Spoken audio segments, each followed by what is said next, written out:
O povo sofreu demais na mão da igreja, assim, sabe? Na Idade Média. Eu acho que o povo Não foi na tinha. mão da igreja. Nós temos que entender o contexto de igreja da Idade Média. Né? Porque quando o Império Romano perde as suas forças de Estado nas fronteiras dos bárbaros e os bárbaros começam a dominar o Ocidente, o imperador tem que fugir. E quem é que ia conseguir fazer a ponte entre o que restou de Império Romano e os bárbaros para não destruir e dizimar o povo romano do Ocidente? A igreja. A igreja. A partir do momento em que a igreja ganha esse título de pontífice, ou seja, que constrói as pontes, que liga as pessoas, ela passa a ter uma autoridade diante do império. E quem que não queria um título clerical para se mostrar diante do imperador como pessoa boa?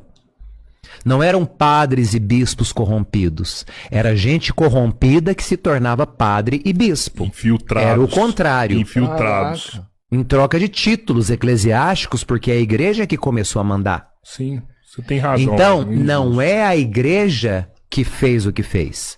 Foram os mau caráteres que assumiram cargos clericais em nome da igreja e fizeram toda a desgraça. E quem leva é a igreja. Tanto que depois nós vamos ter a reforma protestante, a contra-reforma protestante, para poder justamente separar o joio do trigo. Né? A vida monástica nessa época, o grande mosteiro de Cluny, na França, que vai resgatar a questão do celibato, porque o pai passava o seu título de cardeal para o filho. Se ele era um monsenhor, se ele era bispo, se ele era cardeal, o filho herdava. E era casado todo mundo, então os filhos tinham a herança, posse, e perpetuava essa maldade. E os monges começam a pressionar pela obrigatoriedade do celibato, justamente para romper com esse vício que foi instalado entre esse povo mau caráter que entrou na igreja, dominou a igreja, inclusive viraram papas, porque tiveram todos os títulos. Vários papas vieram deste lugar do mau caratismo. Né? Não é porque era velho que era santo. Não se esqueça que todo mau caráter fica velho um dia. Então não é porque é velhinho, coitadinho. Coitadinho não, vamos saber a história dele. Porque todo mau caráter envelhece, se não morrer antes. Sim. Então dizer que a igreja errou na Idade Média é uma estupidez. Você tem razão. Porque ela foi, Você discordar dele. ela foi Não, ele tem penetrada A igreja por não pessoas... faz mal a ninguém. São as Nunca pessoas fez. que fazem. São as pessoas Quem que criou os erram. hospitais? Quem criou as escolas e as universidades? Sim, foi. Quem criou as creches e os orfanatos? Quem criou os asilos? Quem criou as maiores instituições que cuidam de gente no mundo até hoje? A Igreja Católica Apostólica Romana. E até hoje, veja o número de hospitais, de asilos, de orfanatos que são mantidos pela Igreja Católica, pelo povo católico, pelos católicos, religiosos ou não. Então dizer que a Idade Média a igreja fez e aconteceu é assinar um atestado de burrice. É não conhecer a história. Não foi a igreja que fez. Foram pessoas desejosas de poder que a igreja agora tinha, que se adentraram na igreja e usurparam do nome da igreja para fazer o mal. Era gente que já estava ali porque não conseguiu ter títulos no império, foi ter títulos na igreja. Então a gente tem que saber diferenciar uma fase da outra. Sim. Se a gente não estuda a história, a gente corre o risco de cair na mão de péssimos professores.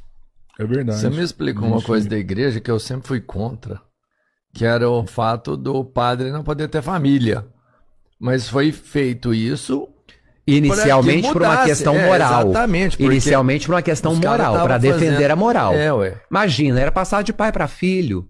O poder não... As filhas não é, de um porque na época cardeal Era poder, né? era tudo poder. Na época era As poder. filhas, o cardeal ele tinha título de príncipe. Se ele casava uma filha com alguém de outro país, ele era detentor da terra de outro país, porque ele deu a filha em troca de terra. Uhum. Era como faziam os reis. Então, toda essa política, ela tem que cair. Então, são os monges, principalmente os que vieram da regra de São Bento, que vão trazer a obrigatoriedade, exigir da igreja a obrigatoriedade do celibato. E aí acabou Então essa... nasce como uma questão moral. E depois eles percebem os frutos espirituais do celibato, por isso ele é mantido até hoje. Que é o que eu ia te perguntar agora, você já não podia mudar isso. Não, é mantido até hoje por uma questão, hoje, pela mística, pela fé. Nosso casamento é com a igreja. O sacerdote, na pessoa do Cristo, ele é o esposo da igreja. A igreja é a esposa de Cristo. Por isso, a submissão da igreja ao Cristo. Por isso, a religião é patriarcal. É por isso que o homem, ele não cobre a cabeça na igreja. Homem nenhum pode entrar com a cabeça coberta numa igreja, no cristianismo. Por quê? Porque ele é reflexo do Cristo, do Criador, do Pai. A mulher, por ter sido tirada do homem, ela cobre a cabeça. Sério? Porque É por ela isso? está para o homem. Então a mulher cobre a cabeça, tanto que no catolicismo, até antes do Vaticano II, o concílio, era obrigatório as mulheres usarem o véu, né? Mas demonstrando a sua pureza, a sua castidade e a sua dignidade diante de Deus. Não é para as pessoas te verem que você usa véu.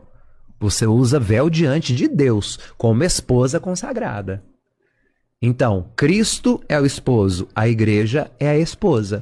Tanto que quando vocês vão casar, a prece que o sacerdote ou o diácono ou o ministro faz sobre o casal é justamente essa, dizendo para o noivo amar e respeitar a sua esposa, assim como Cristo amou e respeitou a sua igreja. Ou seja, a mulher não é objetificada no cristianismo. Ela é a sustentação. Quando nós falamos ela foi arrancada do homem, da costela do homem, essa metáfora não fala de submissão, fala de sustentação. Porque para que serve uma costela no corpo humano? Pra te sustentar. Para sustentar o corpo e para proteger os órgãos vitais. Essa é a função da sua esposa. Por isso que dentro do patriarcado do cristianismo, o homem, por ser o reflexo do Criador, figura do Pai, ele não cobre a cabeça. A mulher cobre a cabeça, porque ela tem a função de proteger, de cuidar.